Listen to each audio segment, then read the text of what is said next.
এই ফুলটির নাম অ্যালস্ট্রোমেরিয়া বা পেরুভিয়ান লিলি। এটি এক ধরনের লিলি ফুল, যেটি বাল্ব থেকে হয় সাধারণ লিলি ফুলের মতন। সাধারণ লিলি ফুলের মতন এর যত্ন খুব বেশি করার প্রয়োজন পড়ে না।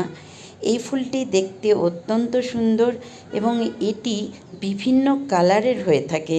আমি পরবর্তী কোনো ভিডিওতে বিভিন্ন কালারগুলো দেখানোর চেষ্টা করব। যে কোনো কম্পোস্ট সার সাধারণ গার্ডেন সয়েলে মিশিয়ে মাটি প্রস্তুত করে বাল্বগুলো বসিয়ে দিলেই হলো। শীত, গ্রীষ্ম, বর্ষা সবসময় সাধারণত এই ফুলটি ফোটে। এই ফুল গাছের মাটি সবসময় ভেজা অবস্থায় রাখতে হয়।